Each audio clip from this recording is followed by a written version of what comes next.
Hi, I'm going to read from this book.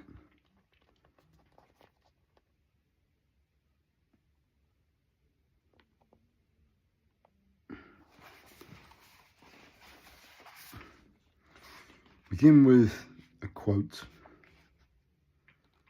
from Tisha Benuth Agri. Michael, that would be Michael Lang,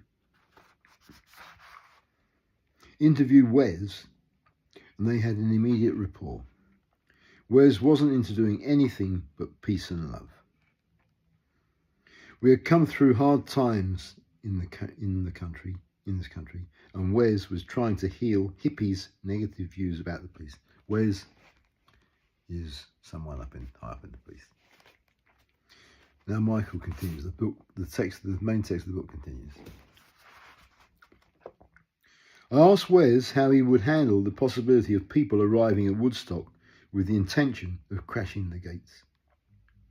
I knew that the traditional law enforcement approach of confrontation and force would bring nothing but grief and bad vibes.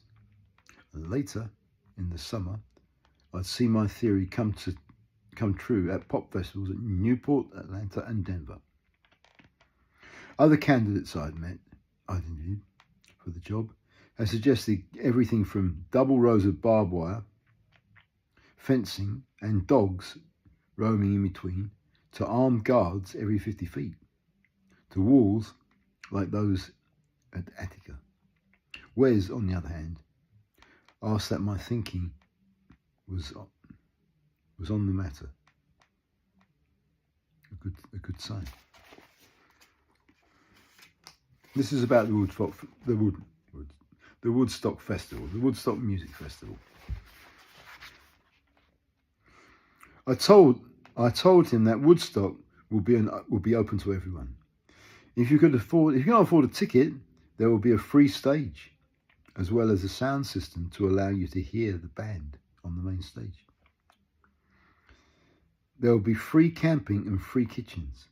We would have fences and gates to the main concert area, but I believed that if we offered a fair admission price for all the festival offered, most people would respect the gates and buy a ticket. Wes thought this was not only the smart thing to do, but the right thing to do. We both knew there was really no way to police and control a crowd of the size we were expecting. What you had to do then was set up the right mood and create the right atmosphere, and the audience would do the rest. We also discussed drugs. If people are smoking marijuana, Wes said, then let them. I've never seen pot make anyone hostile. If there were hard drugs being sold, we decided we would try to root out the dealers and hand them over to the authorities. We agreed that enforcement inside the festival grounds should be handled by us. Wes had the clout to make that stick with the local cops. He was an enlightened person in the unenlightened world of law enforcement. Unconcerned with stereotypes and rhetoric, Wes approached his job with wisdom and an insight into human behaviour. After being hassled non-stop by the cops in Miami, I was so relieved to find someone whose idea of law enforcement was to help, not harass. Wes seemed less concerned with being judgmental and more concerned with being prudent. That was the key for me. Not so much that he agreed with our politics. I knew we had found our man. Where's Pommby? Presumably that's what he's talking about. This is Wes Pommby talking. I asked I liked what I saw. These were really interesting, idealistic guys. They were smart. They had lots of big ideas that didn't scare them. They thought they could do something. And thought, yeah, maybe we can.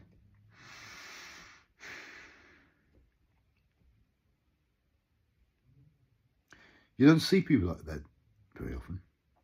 They had a lot of bucks, and they were willing to put behind it. And Michael seemed to be someone who they all respected. I was very comfortable in my role, and they were comfortable in who I was. And it was a very exciting thing to do. Okay, that's the end of the quote. Now we're on to the text again. This is Michael Lang talking again.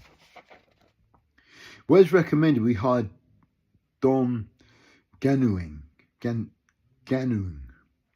who had been both an Episcopal priest and a colleague of Wes's in law enforcement at the LEAA.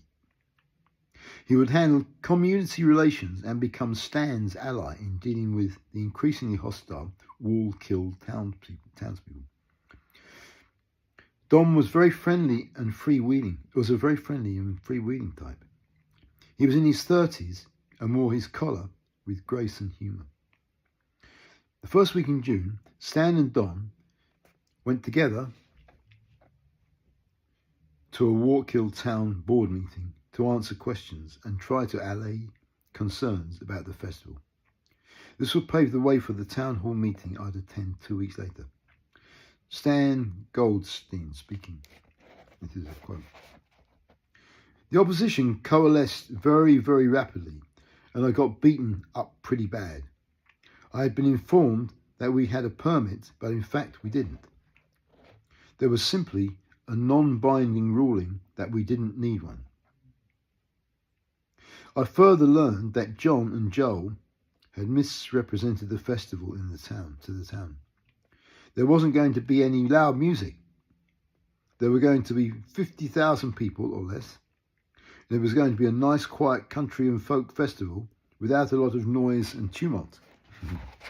Yeah, got that wrong, didn't they? There was no discussion of camping.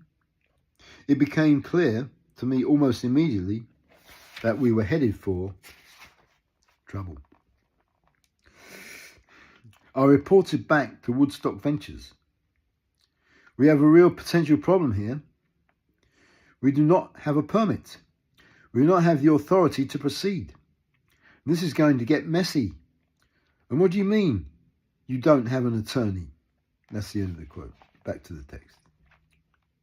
Back to Michael talking.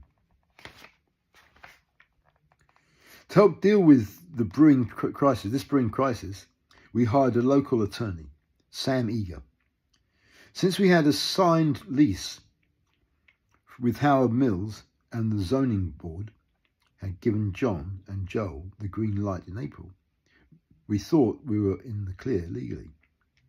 We didn't realise that in places like Wallkill, new ordinances could materialise on demand, and that our rights,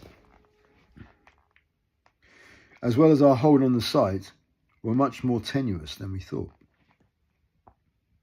In the meantime, Don Ganoon ran into trouble at the place where he'd chosen to reside.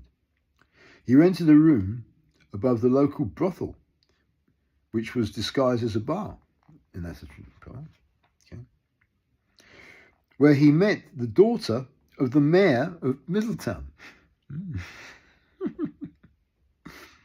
The police raided the place in a drug bust and found Don with the mayor's daughter in his room.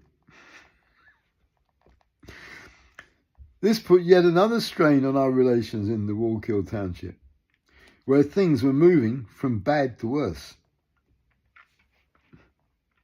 This was chosen at random, this piece, but it's a good piece, isn't it? It was all too similar to my experience in Miami.